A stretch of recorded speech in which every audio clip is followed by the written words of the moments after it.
Maligayang pagbabalik mga kasolid, Casimiro kinasahan si Tapales. Mga promoter nagkausap at nagkasundo na. The Nightmare nagalit sa bata ni Gibbons. Ginagamit nga lang daw at sinisira ang kanyang pangalan. Yan ang ating pag-uusapan. Para sa ating unang balita mga kasolid, pangbato natin si Magic Mike Plania. Muli na namang sasabak sa ibabaw ng lona at isang mabigat na laban nga ito mga kasolid.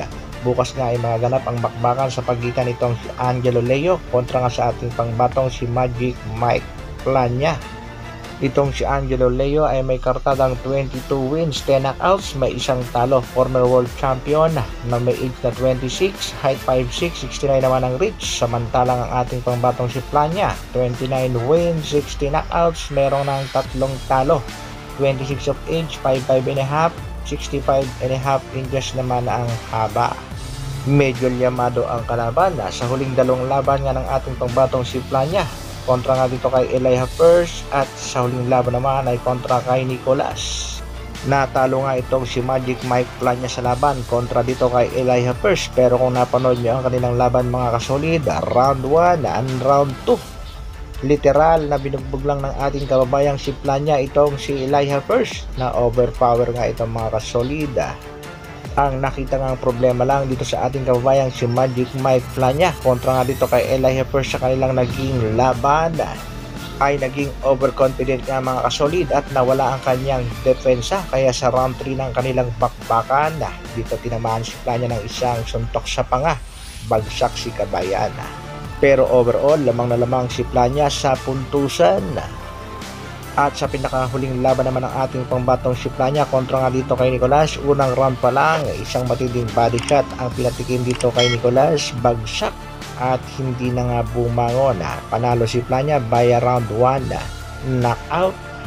Kaya bukas makikita natin kung may improvement dito sa ating pangbatong si Plania. Abangan natin yan mga kasolid. Sa kabilang balita naman mga kasolid, pambato natin si Marlon The Nightmare Tapales sumagot na sa napapabalitang naghahamon siya ng laban kontra nga dito kay Cuadro-Las General Casimiro. Ayon nga dito kay Tapales at sa kanyang kampo ay wala naman daw siyang planong labanan ang angas ng Pinas. At hindi daw siya naghahamon tulad ng ipinapakalat ng tagatahol ni Mr. Shanda. At dahil nga sa balitang ito mga kasolid, ang personal na magkita itong Japanese promoter at ang ating pangbatong si Angas ng Pinas sa event ng Combate 16 ay natanong niya nga itong si Casimiro kung handa ba siyang labanan itong si Marlon The Nightmare Tapales. Kaagad namang sumang-ayon ang ating pangbatong si Angas ng Pinas at sinabi nga gusto niyang labanan si Tapales para matigil na nga ang bali-balitang natatakot daw siya dito sa bata ng MP Promotion.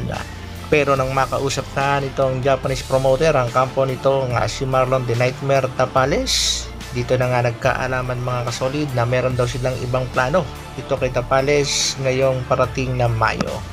Sa madaling salita, hindi kakasa itong si Tapales dito kay Casimiro, hindi katulad ng sinasabi nitong si Mr. Shana at ng kanyang alaga na ikakasa daw nila ang bakbakan sa pagitan ni Casimiro at Marlon The Nightmare Tapales ngayong buwan ng Mayo. Yan nga daw ay kung papalag ang angas ng Pinas. Banat pa nga nitong si tagatahol, takot daw itong si General Casimiro kay Marlon The Nightmare Tapales. Kalokohan lang pala itong paghamon ng mag-amo mga kasolid dahil walang katotohanan. Hindi naman pala papalag itong si Tapales. Kaagad naman itong inihype ng isa sa mga kaibigan nitong si SB at sinabing Casimiro Tapales papalag kaya. At heto pa ang isang mga kasolid, Tapales Casimiro, wish ko to, aminin ko kung bakit. Matindi talaga ang mga adipores nitong si Mr. Shana, pero itong si Marlon The Nightmare Tapales tila hindi nagustuhan ang kumakalat ngang balita na siyang naghahamon sa angas ng Pinas. Kaya banat ng mga supporters nitong si Marlon The Nightmare Tapales tila sinisira lang at ginagamit nga ang kanyang pangalan lalong lalo na ng tagatahol nitong si Mr. Shana. Ang tindi talaga ng galit nito sa Casimiro Brothers at sa kanyang latest update ay sinabi niya balita daw niya ipapalitan na si Paul Bisa ng mga promoter. Ano na naman kayang kalokohan yan na? Shoutout nga pala dito kay Ice Master Sport at shoutout din sa ating pangbatong si Marlon The Nightmare Tapales. At dapat siguro ay kausapin na nito ng personal itong alaga ni Mr. Rosiana para siya ay tigilan na. Dahil ayon nga sa mga netizens, nasira at dumami ang buzzers nitong si Marlon The Nightmare Tapales sa kagagawa nitong alaga ni Mr. Rosiana.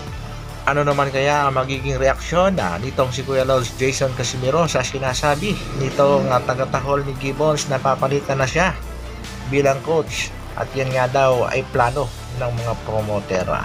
Sa opinion ko lang, malabo yan at tila isa na namang kalokohan. Good luck sa nalalapit na laban ng ating pangbatong si Cuadro Alas General Casimiro. Focus lang sa training at focus lang sa nalalapit na laban at dito sa mga Japanese promoter, sana nga ay maanunsyo na ang laban ng nag-iisang angas ng Pinas, Cuadro Alas General Casimiro. Hanggang dito na lang muna mga kasolid. Maraming salamat sa patuloy na pagsuporta at panonood. Isang like naman dyan.